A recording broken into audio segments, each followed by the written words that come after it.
And so this transformation is not about changing who we serve or what we're about. The services will be based on what the consumer and the family ask for and need. We're going to be as much as possible sensitive to being driven by their needs, not making them make adjustments to what we want them to need. I told you about the single front door. We've already integrated mental health and alcohol drug into our single front door, and eventually intellectual disabilities will also be integrated. So again, you just call one phone number. There might be more than one place that it gets answered, but there'll be one phone number, one assessment, determine what your needs are and get you going. We will regularly communicate with our customers to help ourselves understand how to shape our service system, how to make improvements in our service system. We measure a lot of things in our system. A lot of times we don't use what we measure to make improvements. That's going to change.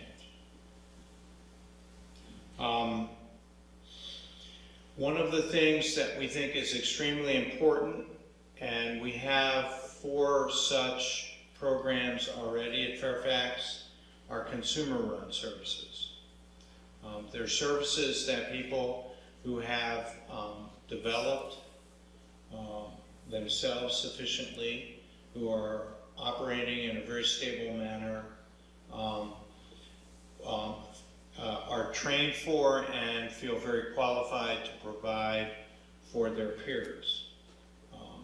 What that does is it can be amazing. There are some services, such as employment training and coaching, where individuals who are recovered and support others can make a huge difference, even when our professional staff sometimes has a hard time getting through. Sometimes having someone who is your peer talk to you about your mental illness can make a big difference. We want to encourage the development of those programs. So we have 4 already. The Laurie Mitchell Employment Center is one. There's 3 drop-in centers. But there are other programs that we're very interested in seeing being developed. One of them that we're working on quite actively right now to find a way of finding a site and getting the funding is a recovery center for people who are have substance abuse problems, a peer-run treatment program, not just AA. What we found, and this, we did one in Chesterfield. It was called the Sarah Center. It was run by the substance abuse program in the state, but it was run by peers. Is that there was a group of people who did not respond well to the professional treatment system, but responded wonderfully to a peer-run treatment system. Plus, we eliminated a great deal of the waiting list for substance abuse services. So all of a sudden, we went from weeks and months of waiting to almost no waiting. And so we're going to be looking to develop increasing numbers of peer-run services where appropriate. There's also an example of a peer-run emergency service, psychiatric emergency service in Phoenix that has worked well.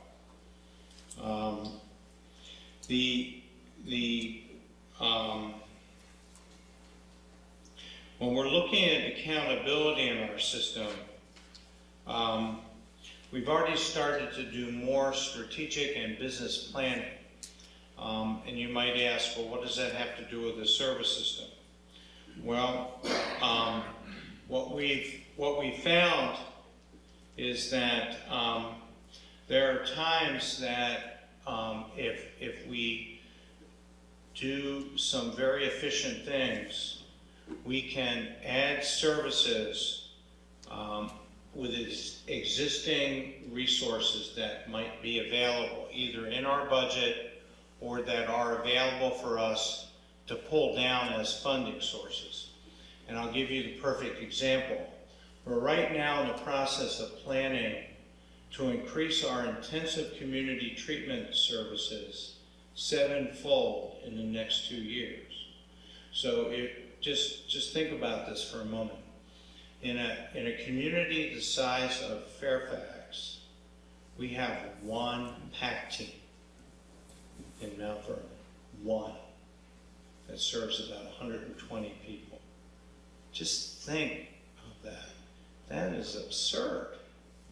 Well, our plan is to increase our capacity 7-fold in a 2-year period, pulling down funding that does not involve asking the county for a single penny, does not involve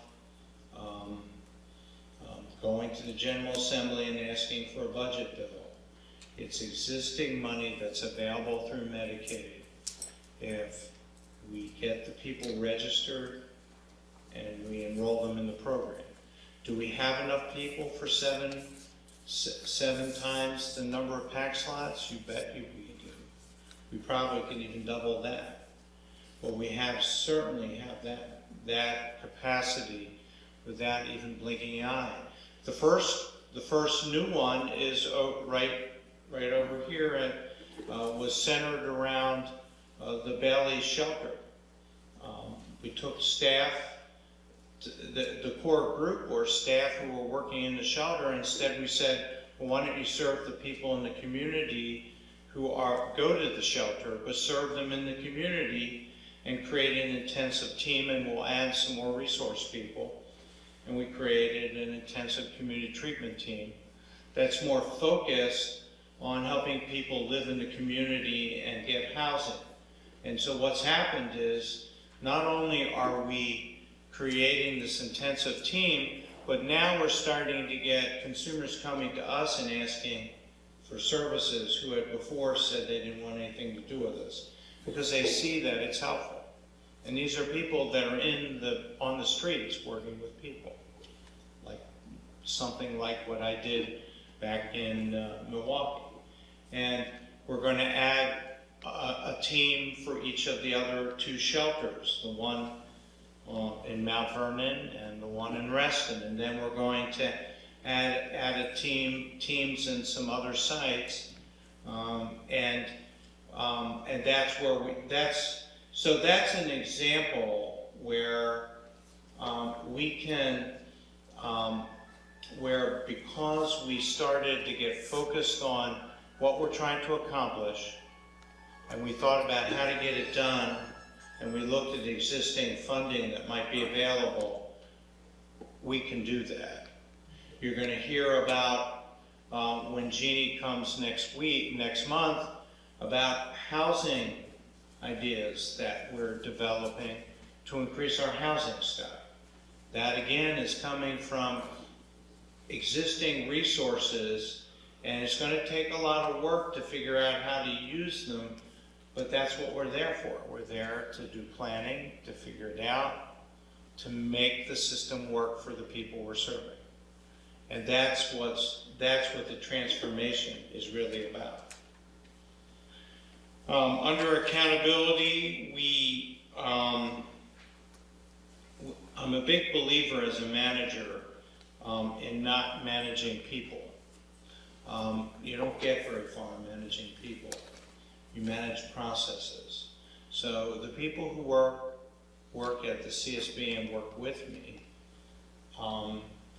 everyone who's there is really a manager of a series of processes that are being worked to create positive outcomes. And that may sound kind of odd, that I don't want to be the boss of anyone, but the fact of the matter is that we're going to work a lot harder at measuring effectiveness of what people do, whether we're service providers or administrators. And everyone's going to be held accountable for doing their job. They're going to be able to see whether they're getting it done. And I don't have to tell them what to do. They know their job. The only time I have to get involved in managing people is when someone seriously violates work rules, and then it's a personnel issue. It's not about managing people. Just like we don't need to manage, we provide case management to manage processes. We don't manage people we serve. They're in charge of themselves.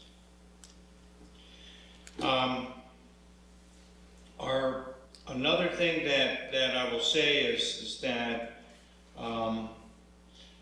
our Community Services Board is in the process of going through some major transformation as a parallel to what we're doing. And that transformation is really about making sure that the Community Service Board focuses on the larger system that we are and provides governance for that larger system. People who are on the Community Services Board have a very, very challenging job. Being in charge of and responsible and accountable to the Board of Supervisors and the citizens of Fairfax County for an organization that has a $150 million budget and 1,200 employees and at least an equal number of contracted employees is a huge responsibility. And the Community Service Board has a responsibility to ensure that we're using the resources well, that we're accomplishing what we're intending to accomplish. And so they're working along the lines, the Community Service Board, in their transformation to make sure they're in a position to understand what we're doing as a larger system and not totally getting focused on advocacy alone. Now, our board is still some very effective advocates, and they will continue to advocate, but advocacy is only a very small part of their job. There are a lot of other issues that they have to look at. When it comes to our service system, I told you again, we're going to make sure that we measure and that we publish those measures to make sure that you know whether we're getting our job done. We're right now working on getting a more effective software for our electronic medical record system.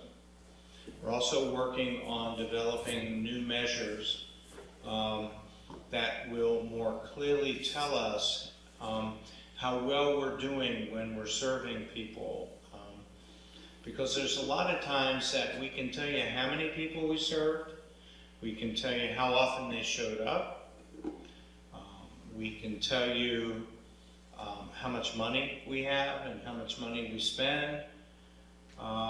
We can tell you all kinds of quantifiable things, but we're not very good at telling you about our quality. We're not very good at measuring our quality, and we have to get better. I mean, even simple things. How many people have we,